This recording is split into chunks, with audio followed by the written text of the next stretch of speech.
जय हिंद साथियों, आज के इस वीडियो में बात करने वाले हैं खान सर द्वारा डेली जीके जीएस टेस्ट 1 देखने वाले हैं। यानी खान सर द्वारा तैयार किया गया है। ये बीपीएससी, बिहार दरोगा, Bihar police, SSC, banking, railway, जिस भी एग्ज़ाम की तैयारी कर रहे हैं सभी एग्ज़ाम के लिए हेल्पफुल होगा। तो आपसे रिक्वेस्ट होगा कि वीडियो को अंत तक जरूर देखना है। खान सर द्वारा तैयार किया गया है GK GS daily test number 1 देखने वाले हैं। तो चलिए आपसे रिक्वेस्ट होगा कि वीडियो को अंत तक जरूर देखना। अगर हमारे चैनल पर नए हैं तो चैनल को सब्सक्राइब करके वीडियो को लाइक जरूर से कर देना।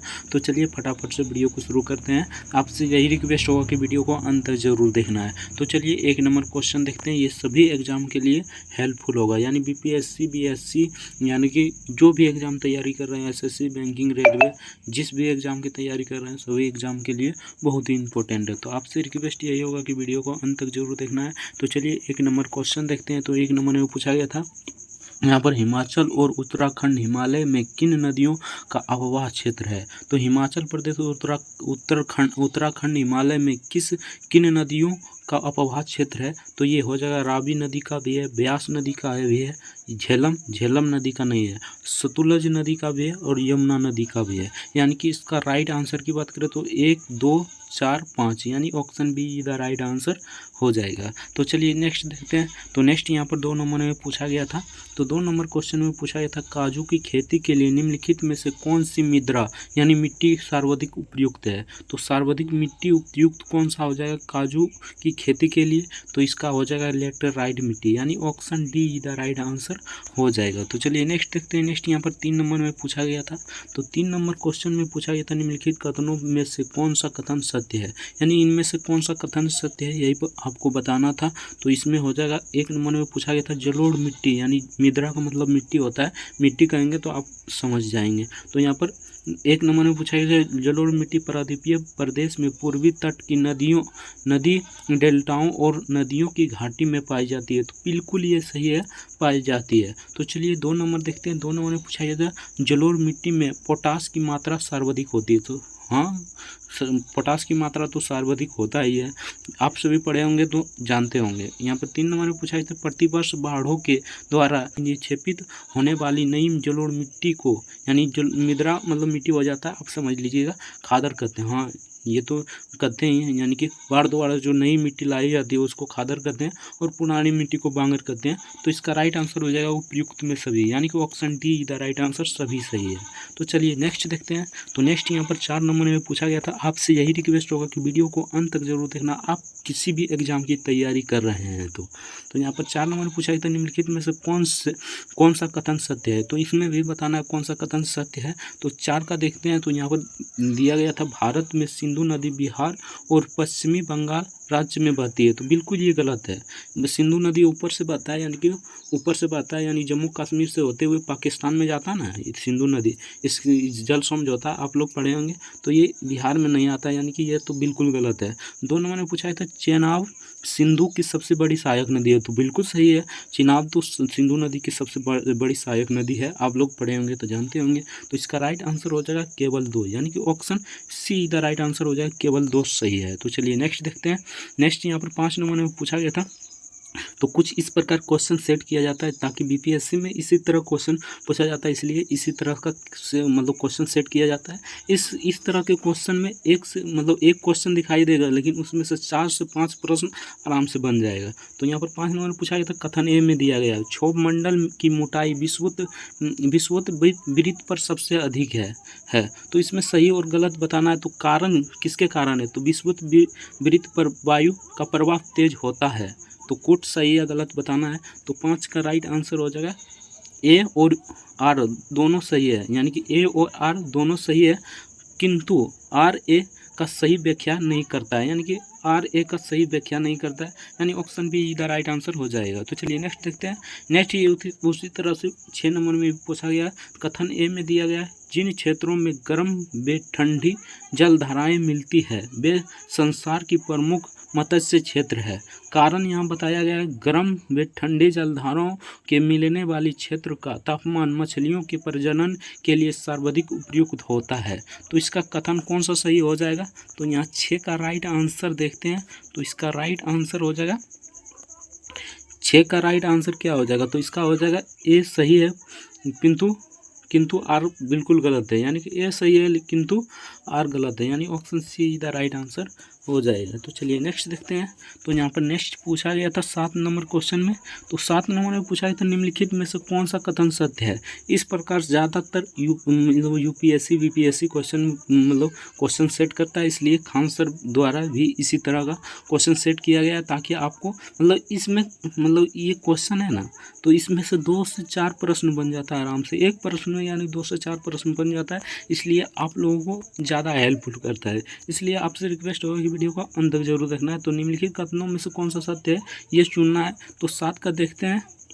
तो यहाँ पर दिया गया था 1 नंबर में, 2 समय बिंदु के बीच किसी क्षेत्र विशेष में रहने वाले लोगों की संख्या में परिवर्तन जनसंख्या कहलाती है। तो ये बिल्कुल सही है, जनसंख्या परिवर्तन कहलाती है, जनसंख्या वृद्धि कहलाता है। तो यहाँ पर 2 नंबर में पूछा गया तो प्राकृतिक जनसंख्या वृद्धि का विश्लेषण अशोधित जन्म दर और मृत्यु दर से निर्धारित किया जाता है। ये भी सही है, बिल्कुल ये सही है। तो इसका राइट आंसर हो जाएगा ऑप्शन सी, यानी 1 और 2 दोनों सही है। Option C the right answer हो जाएगा। तो चलिए नेक्स्ट देखते हैं। यहाँ भी कोट दिया गया है, यानी इनमें भी सत्य को चुनना है, सत्य कथन को चुनना है। तो 1 नंबर में दिया गया था, तो शायद था अमेजन नदी बेसिन भूमध्य रेखा के आसपास फैली है, जिस कारण यहाँ पूरे वर्ष गर्म एवं नम जलवायु होती है। तो बिल्कुल ये सही है। तो 2 नंबर में पूछा गया था यहाँ का मौसम दिन और रात दोनों ही समय लगभग समान रूप से गर्म एवं आर्द्र होता है। तो ये भी सही है। 3 नंबर में पूछा गया था इस प्रदेश में लगभग प्रतिदिन वर्षा होती है, यानी हाँ वर्षा तो होती है, वह भी बिना किसी पूर्व चेतावनी के, यानी कि वह भी बिना किसी पूर्व चेतावनी का। तो ये भी हो जाएगा सही। तो इसका राइट आंसर हो जाएगा ऑप्शन डी, यानी 1, 2 और 3, यानी तीनों सही है। Option D the right answer हो जाएगा। तो चलिए नेक्स्ट देखते हैं। नेक्स्ट यहाँ पर 9 नंबर में पूछा गया था कालिदास के निम्नलिखित में से कौन सा नाटक नास्वेर राजा पुरूरवा और दिव्या अप्सरा उर्वशी के प्रेम की कहानी बताता है। दोनों का राइट आंसर की बात करें, दोनों का राइट आंसर हो जाएगा यहाँ पर विक्रोमो ब्रेसियम, यानी कि विक्रोमो ब्रेसियम हो जाएगा। Option C the right answer हो जाएगा। तो चलिए नेक्स्ट देखते हैं। 10 नंबर में पूछा गया था बोधिसत्व सिद्धांत किससे संबंधित है। बोधिसत्व सिद्धांत किससे संबंधित है। तो 10 का राइट आंसर हो जाएगा महायान बौद्ध धर्म से, यानी option A the right answer हो जाएगा। तो चलिए नेक्स्ट देखते हैं। नेक्स्ट यहाँ पर 11 नंबर में पूछा गया था अशोक के स्तंभ शिलालेख के बारे में निम्नलिखित कथन का सही कौन सा है, यानी निम्नलिखित कथनों में से कौन सा सही है। तो 1 नंबर में दिया गया था, यहाँ पर देखिए वे सभी तरह के पॉलिश किए गए बालुआ पत्थर का अखंड स्तंभ है। तो ये सही है। तो 2 नंबर में पूछा गया तो प्रत्येक पर एक सुंदर नक्शलीदार पशु की आकृति बनी है। तो 3 नंबर में पूछा गया था वे सभी रूप गंगा के मैदान तक सीमित थे। तो इसमें से कौन सा सही है ये आपको चुनना है। तो इसका राइट आंसर की बात करें तो 11 का राइट आंसर हो जाएगा। आप लोग अच्छे से मिला लेना। तो इसका राइट आंसर हो जाएगा 1, 2 यानी 3 तीनों सही है, यानी ऑप्शन डी इधर राइट आंसर हो जाएगा। तो चलिए नेक्स्ट देखते हैं। 12 नंबर में पूछा गया था गांधी जी के सिद्धांतों का आधार क्या है। तो गांधी जी के सिद्धांतों का आधार हो जाएगा पूंजीवादी, यानी कि ऑप्शन ए इधर राइट आंसर हो जाएगा। तो चलिए नेक्स्ट देखते हैं। नेक्स्ट यहाँ पर पूछा गया था भगवत गीता का सर्वप्रथम अंग्रेजी अनुवाद निम्नलिखित में से किस यूरोपियन द्वारा किया गया था। तो किस यूरोपियन द्वारा किया गया था। तो ये किया गया था चार्ल्स बेलकिंस के द्वारा, यानी बेलकिंस के द्वारा। Option be the right answer हो जाएगा। तो चलिए नेक्स्ट देखते हैं। नेक्स्ट यहाँ पर पूछा गया था निम्नलिखित में से कौन सी घटना जलियांवाला बाग हत्याकांड से ठीक पहले हुई थी। तो ये हो जाएगा सांप्रदायिक पुरस्कार, यानी कि option be the right answer हो जाएगा। तो चलिए नेक्स्ट देखते हैं। नेक्स्ट यहाँ पर पूछा गया था 15 नंबर में। तो 15 नंबर में पूछा गया था यदि राजनीति निर्देशक सिद्धांत का सही पालन नहीं कर रही है तो आम नागरिक किस न्यायालय में जा सकता है। तो ये किसी न्यायालय में नहीं जा सकता है, यानी कि option D the right answer हो जाएगा। अगर आपका मौलिक अधिकार का हनन हो रहा है तो आप उच्च न्यायालय तक जा सकते हैं। यहाँ पर 16 नंबर में पूछा गया था अपर्याप्तता का अंत भारतीय संविधान का कौन सा अनुच्छेद में है। तो भारतीय संविधान के कौन सा अनुच्छेद में अपर्याप्तता का अंत है। तो अनुच्छेद 17 हो जाएगा, यानी option D the right answer हो जाएगा। तो चलिए नेक्स्ट देखते हैं। नेक्स्ट यहाँ पर 17 नंबर में पूछा गया था भारत में पंचायती राज दिवस कब मनाया जाता है। तो भारत में पंचायती राज दिवस कब मनाया जाता है। तो 24 अप्रैल को मनाया जाता है, यानी option D the right answer हो जाएगा। तो चलिए नेक्स्ट देखते हैं। 18 नंबर पूछा गया था भारत के नियंत्रण और महालेखा परीक्षण की नियुक्ति किसके द्वारा की जाती है। तो सिंपल सा क्वेश्चन था, तो इसका राइट आंसर हो जाता है संविधान के द्वारा, यानी option A is the right answer हो जाएगा। तो चलिए नेक्स्ट देखते हैं। 19 नंबर में पूछा गया था निम्नलिखित में से कौन सा शब्द भारतीय संविधान प्रस्तावना में नहीं लिखा गया। तो कौन सी मतलब शब्द भारतीय संविधान की प्रस्तावना में नहीं लिखी गई है, तो ये हो जाएगा भारतीय, यानी कि option D the right answer हो जाएगा। तो चलिए नेक्स्ट देखते हैं। नेक्स्ट यहाँ पर 20 नंबर में पूछा गया था, किसी गतिशील वस्तु के लिए विस्थापन और दूरी का संख्यात्मक अनुपात, यानी खाली स्थान है होता है, तो संख्यात्मक अनुपात क्या होता है, तो 20 का राइट आंसर हो जाएगा यहाँ पर 1 के बराबर या उससे कम, यानी option D the right answer हो जाएगा। तो चलिए नेक्स्ट देखते हैं। नेक्स्ट यहाँ पर 21 नंबर में पूछा गया था, जिंक सल्फेट हेप्टाहाइड्रेट को आमतौर पर नाम से जाना जाता है, यानी आमतौर पर किस नाम से जाना जाता है, तो 21 का राइट आंसर हो जाएगा सफ़ेद तूतिया, यानी option D the right answer हो जाएगा। तो चलिए नेक्स्ट देखते हैं। 22 नंबर में पूछा गया था, निम्नलिखित में से कौन सा इंफ्रासाउंड का उदाहरण है, तो इंफ्रासाउंड का उदाहरण कौन सा हो जाएगा, तो 22 का राइट आंसर की बात करें तो इसका राइट आंसर हो जाएगा पेडलूम के कंपन, यानी कि option be the right answer हो जाएगा। तो चलिए नेक्स्ट देखते हैं। नेक्स्ट यहाँ पर 23 नंबर में पूछा गया था, कॉन्सर्ट हॉल और सिनेमा हॉल की छत कैसा बनाया जाता है ताकि ध्वनि को परिवर्तन के बाद हॉल के सभी कानों तक पहुंचाया जा सके, तो किस प्रकार बनाया जाता है, तो इस प्रकार बनाया जाता है, यानी कि सिनेमा हॉल इस प्रकार बनाया जाता है, तो इसका राइट आंसर हो जाएगा बकरिए, यहाँ पर देख लीजिए बकरिए हो जाएगा, यानी कि option D the right answer हो जाएगा। तो चलिए नेक्स्ट देखते हैं। नेक्स्ट यहाँ पर पूछा गया था 24 नंबर में, हमारे बिजली बिल के खपत की जाने वाली ऊर्जा को, यहाँ पर खाली स्थान है, की इकाई में व्यक्त किया जाता है, तो किस इकाई में व्यक्त किया जाता है, तो ये हो जाएगा किलोवाट घंटा, यानी option be the right answer हो जाएगा। तो चलिए नेक्स्ट देखते हैं। 25 नंबर में पूछा गया था, जिस बिंदु पर सभी किरणें मिलती है को कहते हैं, तो उसे क्या कहते हैं, तो सभी किरणें मिलती है उसे कहते हैं फोकस, यानी कि option D the right answer हो जाएगा। साइंस से पूछा गया क्वेश्चन था, तो ये भी साइंस है। इत्र और सुगंधी पदार्थ बनाने में निम्नलिखित में से किस पदार्थ का उपयोग किया जाता है, तो इसमें से किस पदार्थ का उपयोग किया जाता है, तो ये एस्टर का प्रयोग किया जाता है, यानी option C the right answer हो जाएगा। तो चलिए नेक्स्ट देखते हैं। परमाणु क्रमांक 57 वाला तत्व का संबंध है, तो 57 वाला तत्व का संबंध डी ब्लॉक से है, यानी कि option be the right answer हो जाएगा। तो 27 का राइट आंसर हो जाएगा ऑप्शन ए। तो चलिए नेक्स्ट देखते हैं। नेक्स्ट यहाँ पर पूछा गया था 28 नंबर में, जब अग्निशामक की नोब को दबाया जाता है तब कार्बन डाइऑक्साइड गैस का उत्पन्न करने के लिए यहाँ पर खाली स्थान है अम्ल, उसके बाद यहाँ पर खाली स्थान में मिलाया जाता है, तो इसे कौन सा चीज़ मिलाया जाता है, तो सल्फ्यूरिक अम्ल और सोडियम हाइड्रोजन कार्बोनेट, यानी कि ऑप्शन 28 का right answer option C the right answer हो जाएगा। तो चलिए नेक्स्ट देखते हैं। नेक्स्ट यहाँ पर पूछा गया था 29 नंबर में, सामान्य मनुष्य में कितनी जोड़ी अलैंगिक सूत्र होते हैं, तो सामान्य मनुष्य में कितने जोड़ी अलैंगिक सूत्र होते हैं, अलैंगिक गुण सूत्र होते हैं, तो 29 का राइट आंसर की बात करें तो इसका राइट आंसर हो जाएगा 22, यानी कि option A the right answer हो जाएगा। तो चलिए नेक्स्ट देखते हैं। नेक्स्ट यहाँ पर पूछा गया था, केला में किस विटामिन का एक अच्छा स्रोत है, तो केला किस विटामिन का एक अच्छा स्रोत है, तो इसका राइट आंसर हो जाएगा option C the right answer, यानी vitamin A, option C the right answer हो जाएगा। तो चलिए नेक्स्ट देखते हैं। 31 नंबर पूछा जाता है, काली खांसी को यहाँ पर खाली स्थान है भी जाना जाता है, तो काली खांसी को और किस नाम से जाना जाता है, वो सीसी नाम से जाना जाता है, सीसी, यानी option D the right answer हो जाएगा। तो चलिए नेक्स्ट देखते हैं। नेक्स्ट यहाँ पर पूछा गया था, निम्नलिखित में से कौन सा एक अजैविक घटक नहीं है, तो इनमें से कौन सा एक अजैविक घटक नहीं है, तो ये हो जाएगा हरा पौधा, यानी option be the right answer हो जाएगा। 33 नंबर देखते हैं। 33 नंबर पूछा गया था, वसा में घुलनशील विटामिन है, तो वसा में घुलनशील विटामिन कौन सा हो जाएगा, तो ए और ई हो जाएगा, यानी option be the right answer हो जाएगा। तो चलिए नेक्स्ट देखते हैं। नेक्स्ट यहाँ पर 34 नंबर में पूछा गया था, मनुष्य के शरीर में पसलियों की कितनी जोड़ी होती है, यानी पसलियों की कितनी जोड़ी होती है, तो ये 22 जोड़ी होती है, अगर ओवरऑल में बात करें तो 24 पसलियाँ होती है। तो चलिए नेक्स्ट देखते हैं। नेक्स्ट यहाँ पर पूछा गया था 35 नंबर में, तो 35 नंबर पूछा गया था, यहाँ पर पूछा गया जोड़ी में, तो जोड़ी में 12 हो जाएगा, अगर ओवरऑल में पूछा कि कितनी पसलियाँ होती हैं तो 24 हो जाएगा। तो यहाँ पर 35 नंबर में पूछा गया था, भारत के आत्मनिर्भर और स्व उत्पादन अर्थव्यवस्था के रूप में स्थापित करने का प्राथमिक लक्ष्य किस पंचवर्षीय योजना का है,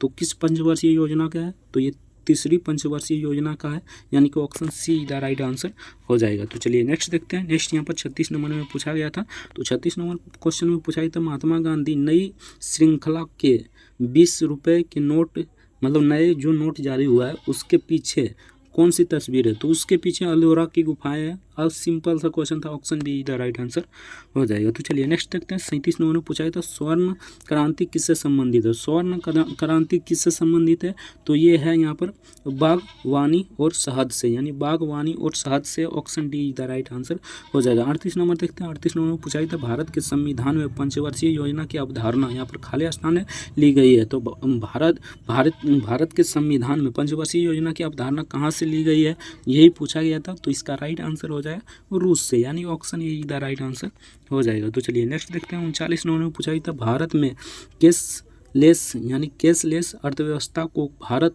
सरकार की, यहाँ पर खाली स्थान है, पहल के साथ बढ़ाया गया था। तो किस प्रकार बढ़ाया गया था, यही पूछा गया है। तो डिजिटल इंडिया के रूप में, यानी option A the right answer हो जाएगा। तो चलिए नेक्स्ट देखते हैं। नेक्स्ट यहाँ पर 40 नंबर पूछा गया था 1980 में कितने बैंकों का राष्ट्रीयकरण हुआ था। तो 1980 में कितने बैंकों का राष्ट्रीयकरण हुआ था, तो ये 6 बैंकों का हुआ था, यानी option C the right answer हो जाएगा। तो चलिए नेक्स्ट देखते हैं। नेक्स्ट यहाँ पर पूछा गया था 41 नंबर में हाल ही में आयोजित खेल उत्सव, यहाँ पर 2024 हो जाएगा। तो 2024 के संदर्भ में निम्नलिखित में से कौन सा कथन पर विचार करना है। तो कथन पर विचार करना है, तो यहाँ पर देखते हैं, कथन पर विचार करते हैं। तो यहाँ पर देखते हैं, यहाँ पर 1 नंबर में पूछा था यह आयोजन खेल एवं युवा मामले के मंत्रालय द्वारा की गई थी। तो ये बिल्कुल गलत है, इसके द्वारा नहीं की गई थी। 2 नंबर देखते हैं। 2 नंबर में पूछा था ये तो इस उत्सव में cricket, hockey, badminton, table tennis tournament का आयोजन किया गया था। तो ये बिल्कुल सही है, यानी option be the right answer हो जाएगा। केवल 2 सही है। तो चलिए नेक्स्ट देखते हैं। नेक्स्ट यहाँ पर 42 नंबर में पूछा गया था 5 से 6 सितंबर तक नई दिल्ली में कौन सा अंतर्राष्ट्रीय और सौर महोत्सव का आयोजन किया गया है। तो किस ये हो जाएगा, तो 42 का राइट आंसर की बात करें तो ये हो जाएगा पहला, यानी कि option A the right answer हो जाएगा। तो चलिए 43 नंबर क्वेश्चन देखते हैं। तो 43 नंबर में पूछा गया था हाल ही में आयोजित 133वां इंडियन ऑल दूर एंड कप हो जाएगा, यहाँ पर कब ना हो जाएगा, यहाँ पर कब किस टीम ने जीता था। तो इस कप को किसने जीता था, तो 43 का राइट आंसर हो जाएगा नॉर्थ ईस्ट इंडिया, यानी कि option be the right answer हो जाएगा। तो चलिए नेक्स्ट देखते हैं। नेक्स्ट यहाँ पर 44 नंबर में पूछा गया था हाल ही में उड़ीसा के चांदीपुर में एकीकृत परीक्षण रेंज से माध्यम दूरी की बैलिस्टिक मिसाइल अग्नि, यहाँ पर खाली स्थानीय चरण के सफल प्रक्षेपण किया गया है। तो इसका राइट आंसर हो जाएगा यहाँ पर अग्नि 4 का, यानी कि अग्नि 4 का प्रक्षेपण किया गया है, यानी option D the right answer हो जाएगा। तो चलिए नेक्स्ट देखते हैं। 45 नंबर में पूछा गया था। तो यहाँ पर 45 नंबर क्वेश्चन में पूछा गया था, इसमें सही शब्द चुनना है। तो यहाँ पर पूछा गया था हाल ही में हुए कृत्रिम बुद्धिमत्ता पर वैश्विक संधि के संदर्भ में कथनों पर विचार करना है। तो यहाँ पर पूछा गया था इसे यू और यूके ने यूरोप परिषद सम्मेलन के दौरान पहली कृत्रिम बुद्धिमत्ता पर कानूनी बाध्यकारी अंतर्राष्ट्रीय संधि की थी। तो ये बिल्कुल सही है, ये की थी। तो 2 नंबर में दिया गया था मानव अधिकारों और लोकतंत्र की सुरक्षा के लिए AI निवारण में संतुलित करना है। तो ये भी सही है, यानी कि केवल 1 और 2 सही है, यानी कि option C the right answer हो जाएगा। तो चलिए नेक्स्ट देखते हैं। नेक्स्ट यहाँ पर ये भी कथनों पर विचार करना था। तो यहाँ पर देख लेते हैं। PM नरेंद्र मोदी की ब्रुनोई यात्रा के संदर्भ में कथनों पर विचार करना है। तो 1 नंबर में दिया गया था यह किसी भारतीय प्रधानमंत्री की पहली द्विपक्षीय यात्रा है। तो बिल्कुल सही है, ये पहली द्विपक्षीय यात्रा है। तो 2 नंबर में पूछा गया था इस वर्ष भारत ब्रुनोई और राजनयिकी संबंधों का 40वीं वर्षगांठ बन रहा है। तो ये भी सही है, यानी कि केवल 1 और 2 दोनों सही है, यानी कि option C the right answer हो जाएगा। तो चलिए नेक्स्ट देखते हैं। तो नेक्स्ट यहाँ पर 47 नंबर में पूछा गया था हाल ही में केंद्रीय स्वास्थ्य मंत्रालय ने इस रोग से संबंधित, यानी किस रोग से संबंधित यहाँ पूछा गया था MDR नई उपचार पद्धति को मंजूरी दी। तो किस रोग, तो ये हो जाएगा TB रोग, यानी option D the right answer हो जाएगा। तो चलिए नेक्स्ट देखते हैं। 48 नंबर में पूछा गया था इंग्लिश चैनल को अकेले तैरकर पार करने वाले सबसे उम्र दराज भारतीय सिद्धार्थ अग्रवाल कितने वर्ष के थे। तो ये 59 वर्ष के थे, यानी option be the right answer हो जाएगा। और पहले जो पार किया था वो था कितना वर्ष का, तो वो था 49 वर्ष का, ये भी आपको याद रखना है। तो चलिए नेक्स्ट देखते हैं। नेक्स्ट यहाँ पर 49 नंबर में पूछा गया था भूख से पीड़ित लोगों को भोजन उपलब्ध कराने के लिए विभिन्न उद्यमों की पशुओं को मारने की मंजूरी किस देश ने दिया था। तो किस देश ने दिया था? तो 49 का राइट आंसर हो जाएगा यहाँ पर नामीबिया ने, यानी कि option be the right answer हो जाएगा। तो चलिए नेक्स्ट देखते हैं। ये लास्ट क्वेश्चन है। हाल ही में महिला संयुक्त कमांडर सम्मेलन में रक्षा मंत्री राजनाथ सिंह की अध्यक्षता में कौन आयोजित किया गया था? कहाँ आयोजित किया गया था? तो ये कहाँ आयोजित किया गया था? तो ये लखनऊ में आयोजित किया गया था, यानी option C the right answer हो जाएगा। तो चलिए यहाँ आपका प्रश्न समाप्त होता है। आपका कितना प्रश्न सही हुआ कमेंट करके जरूर बताना। अगर हमारे चैनल पर नए हैं तो चैनल को सब्सक्राइब करके वीडियो को लाइक जरूर से कर देना। तो चलिए मिलते हैं नेक्स्ट वीडियो में, तब तक के लिए जय हिंद, जय भारत, वंदे मातरम।